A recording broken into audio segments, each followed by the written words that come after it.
Maranatha, Tuhan Yesus segera datang. Saya Wanda Dumais dari Sydney, Australia. Saudara yang dikasihi Tuhan, mari kita baca Kisah Para Rasul 11 ayat yang ke-26. Mereka tinggal bersama-sama dengan jemaat itu 1 tahun lamanya sambil mengajar banyak orang. Di Antiochialah murid-murid itu untuk pertama kalinya disebut Kristen. Saudara yang dikasihi Tuhan, ada beberapa hal yang penting di dalam ayat yang baru saja saya bacakan ini.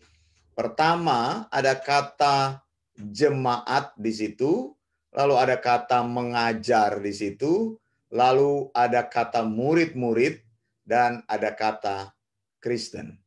Saudara yang dikasihi Tuhan, ayat ini menyatakan penggenapan dari perkataan-perkataan Tuhan Yesus.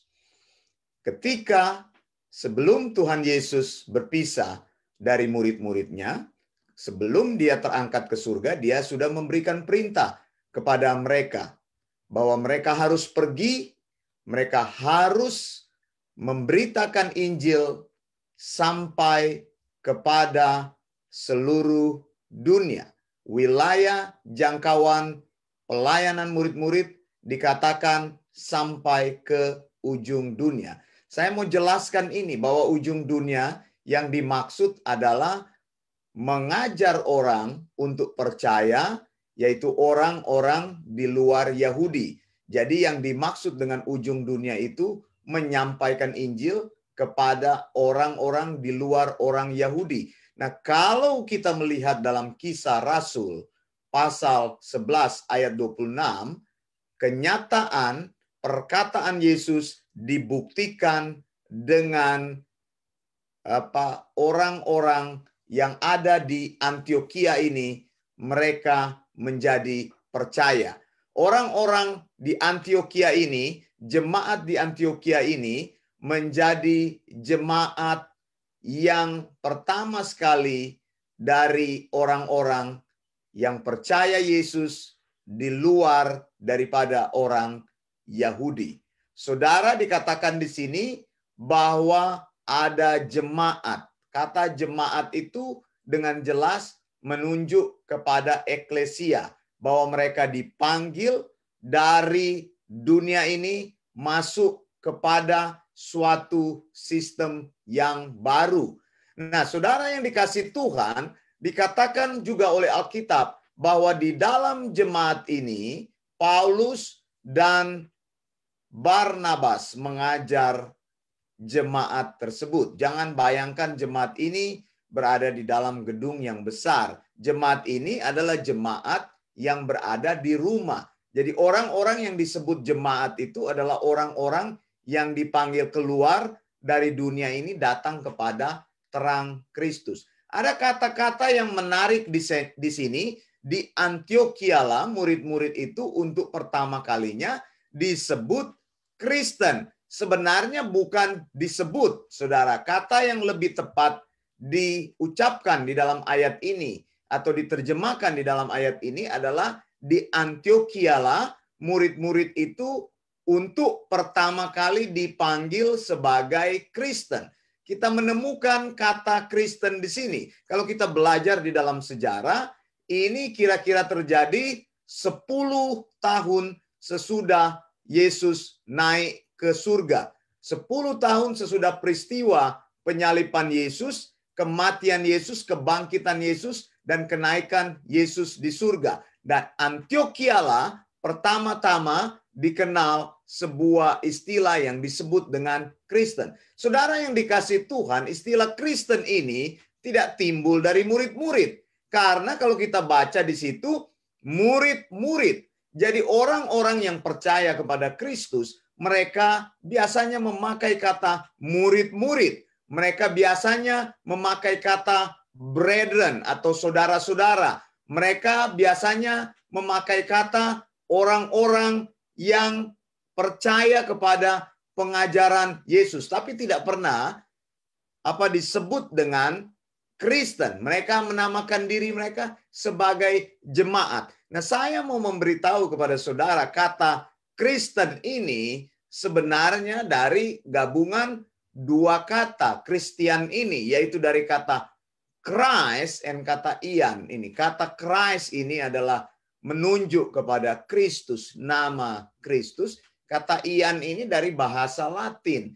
Jadi kalau diterjemahkan ini adalah the party of Christ, begitu. Jadi orang-orang yang berkerumun di sekitar Kristus. Panggilan Kristen ini bukanlah panggilan yang memberikan istilah khusus kepada mereka, tapi ini semacam panggilan hinaan bahwa orang-orang yang mengikut Kristus itu mereka adalah kelompok yang berbeda. Mereka kelompok yang disebut dengan sekte. Mereka kelompok orang-orang yang sebenarnya tidak diperhitungkan dalam kelas masyarakat. Mereka adalah orang-orang yang dihindari di dalam masyarakat. Makanya mereka dinamakan Kristen untuk membedakan, sehingga orang-orang ketika disebut dengan Kristen itu adalah sebutan yang sebenarnya tidak menyenangkan. Jadi di Antioquia ini, di tempat di mana orang-orang atau jemaat non-Yahudi berada ini, istilah ini pertama kali muncul. Istilah ini diberikan oleh orang luar, istilah ini bukan diberikan oleh orang Yahudi. Karena orang Yahudi sendiri, mereka tidak percaya kepada Kristus. Mereka sendiri mengatakan bahwa Kristus itu bukanlah kebenaran. Jadi mereka tidak mungkin memunculkan istilah Christ atau Christian. Seperti itu ya. Nah saudara, yang ingin saya katakan di sini, orang-orang yang disebut dengan Kristen itu, sebenarnya mereka adalah orang-orang yang sangat direndahkan pada waktu itu. Mereka dinamakan Kristen karena mereka dianggap berbeda. Mereka dinamakan Kristen karena mereka dianggap sebagai orang-orang yang tidak punya masa depan. Mereka disebut Kristen karena mereka dianggap orang-orang yang tidak waras. Mereka disebut Kristen karena mereka dianggap sebagai orang-orang yang percaya kepada hal-hal yang nonsen. Kalau kita baca lagi di dalam Kisah Rasul 24 ayat 5, dikatakan, telah nyata kepada kami bahwa orang ini adalah penyakit sampar, seorang yang menimbulkan kekacauan di antara semua orang Yahudi di seluruh dunia yang beradab, dan bahwa ia adalah seorang tokoh dari sekte orang Nasrani. Jadi istilah sebenarnya yang bertumbuh dari awal itu bukan istilah Kristen. Kristen itu istilah sebenarnya Latin. Istilah yang berkembang sejak awal itu adalah Nasrani. Karena Nasrani itu muncul dari perkataan Nasarene atau Nasaret. Jadi sebenarnya orang-orang yang percaya kepada Yesus, mereka dinamakan murid, mereka dinamakan jemaat, mereka dinamakan sekte orang Nasrani, mereka dinamakan orang-orang yang mengikut aliran atau pengajaran yang tidak jelas, atau mereka menyebut diri sebagai brethren, saudara-saudara yang dikasihi Tuhan. Nah, istilah Kristen ini kemudian hari menjadi sebuah istilah yang populer. Jadi saya mau katakan, bentuk-bentuk hinaan justru dari orang lain justru kelak menjadi simbol yang memuliakan orang percaya. Jadi istilah Kristen ini adalah kata yang menghina, tetapi justru dari kata yang menghina ini menjadi kata yang kemudian menjadi populer. Saudara, Allah bisa mengubahkan. Jadi sistem atau nama, kalau kita lihat ini bukan berasal dari nama yang memang ada di dalam pengajaran Alkitab. Ya, nama Kristen ini sebenarnya bukan nama dari pengajaran Alkitab, tapi nama yang dikenakan, diejek kepada orang-orang pengikut Kristus. Saudara yang dikasihi Tuhan, Alkitab katakan di sini bahwa orang-orang yang disebut Kristen ini, yang memang dalam pengertian awal itu adalah eklesia, orang yang dipanggil Tuhan keluar dari dunia ini masuk kepada terang Kristus. Orang-orang itu mereka diajar supaya mereka mengenal kebenaran Tuhan yang sejati, supaya mereka mengenal kepada siapa mereka percaya, bahwa orang Kristen itu bukanlah orang yang percaya kepada pengajaran yang salah, bahwa orang yang percaya kepada Kristen itu atau kepada Kristus itu, yang disebut dengan orang Kristen itu bukanlah orang-orang yang mempunyai mimpi di siang bolong, yang mempunyai pengajaran yang tidak jelas karena berkembang dari dulu suatu pemikiran.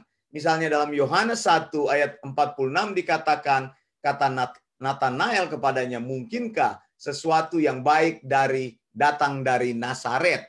Jadi orang percaya dulu mereka dinamakan pengikut sekte atau sebuah aliran yang sesat atau sebuah cult, sebuah bidat.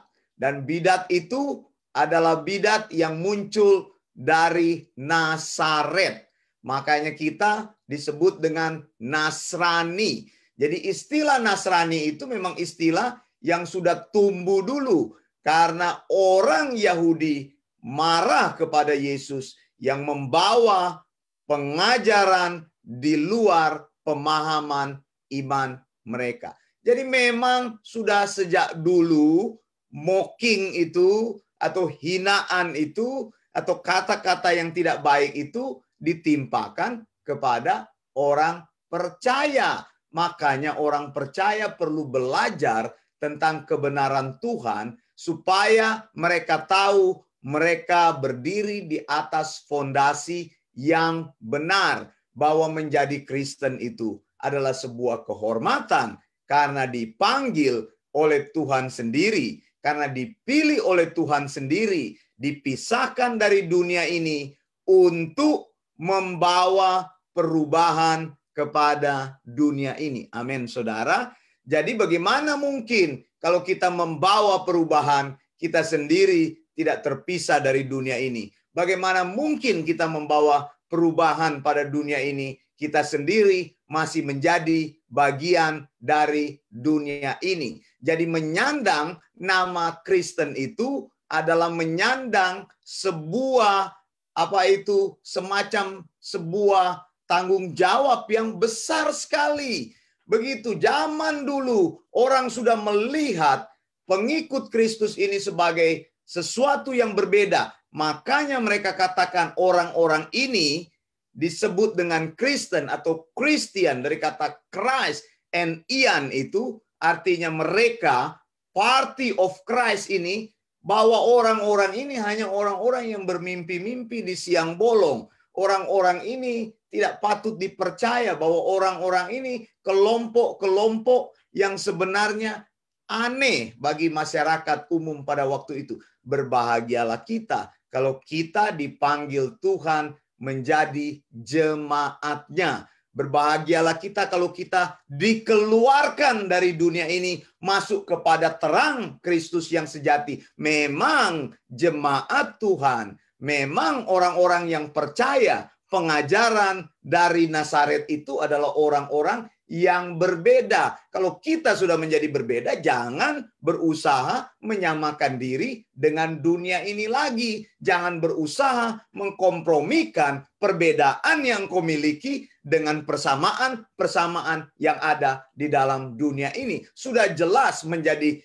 Kristen itu adalah berpisah dari dunia ini. Bahkan dunia tidak mengakui Kristen itu sebagai bagian dari mereka. Makanya mereka dikatakan itu pengikut Kristus itu sebagai Kristen, sebagai orang Kristen. Bahkan orang-orang yang sebenarnya adalah percaya kepada ajaran-ajaran sampah, dikatakan bahwa Yesus itu menimbulkan satu penyakit, menimbulkan satu virus, menimbulkan kekacauan di seluruh dunia yang beradab. Anda bayangkan hal ini, ketika percaya kepada Kristus, memang engkau tidak mencari persamaan. Memang ketika engkau percaya kepada Kristus, disitulah terletak perbedaanmu. Mana ada perdamaian lagi? Bahkan dikatakan oleh Alkitab, orang yang percaya kepada Kristus itu sama seperti gurunya, seperti penyakit sampar, orang-orang yang menimbulkan kekacauan,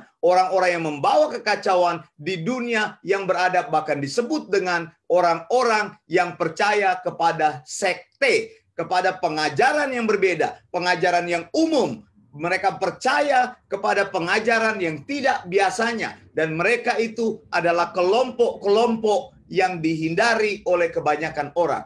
Berbahagialah saudara, kalau hari ini engkau menjadi jemaat Tuhan. Saya mau katakan kepadamu, sebagai jemaat Tuhan, engkau perlu belajar sound doctrine. Engkau perlu belajar kebenaran-kebenaran firman Tuhan. Ingat baik-baik, kita adalah orang yang terpisah dari dunia ini, dipanggil keluar kepada terang Kristus. Jangan kembali lagi menjadi sama dengan dunia ini. Buatlah pemisahan itu, pemisahan yang tegas. Sebagai orang yang percaya kepada sound doctrine, itulah pemisahan yang tegas. Bahwa kita percaya kepada wahyu Tuhan, percaya kepada Alkitab, Kejadian sampai Wahyu, 66 kitab yang Tuhan sudah singkapkan kepada kita. Dan di dalamnya kita percaya kepada ajaran-ajaran yang Tuhan nyatakan kepada kita. Maka hidup kita menjadi hidup yang berbeda. Kalau engkau belum menjadi berbeda dengan dunia ini, maka engkau belum menjadi Kristen. Maka dunia masih melihat engkau sebagai bagian dari hidupnya. Maka engkau belum mengerti firman Tuhan. Maka engkau belum hidup bagi Tuhan. Maka engkau belum mengerti siapa Yesusmu itu. Yesus katakan, kalau engkau mengasihi aku, maka engkau akan melakukan segala perintahku. Kalau kita mengasihi Yesus, maka kita akan melakukan sound doctrine Yesus. Resikonya apa?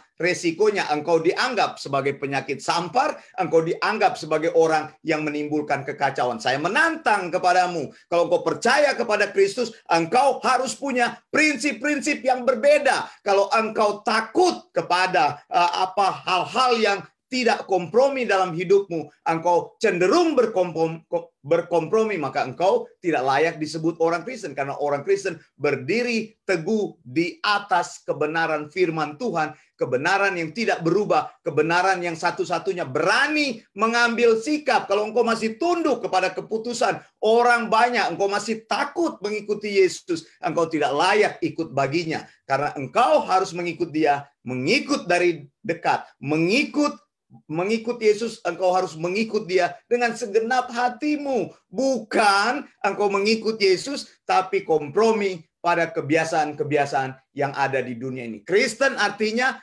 terpisah. Orang dunia melihatmu terpisah dari bagian mereka. Kalau engkau masih menjadi bagian sistem dunia ini, engkau masih menjadi bagian dari segala kompromi yang ada di dunia ini, engkau bukanlah murid Kristus. Kita bukanlah murid Kristus. Kalau engkau masih peduli dengan apa kata-kata orang, engkau tidak dikatakan bahwa ketika engkau datang kepada Yesus, engkau masih berpikir banyak hal, maka pikiran-pikiran ini bukan datang dari Tuhan. Mengikut Tuhan adalah pengikutan secara total. Menjadi orang percaya, menjadi orang Kristen adalah terpisah, mempunyai pemisahan rohani. Tidak ada kata kompromi dalam mengikut Tuhan Yesus. Saya Wanda Dumais dari Sydney, Australia. Saya mau ucapkan, Maranatha, Tuhan Yesus segera datang. Tuhan Yesus pasti datang. Tuhan Yesus akan datang. Blessings.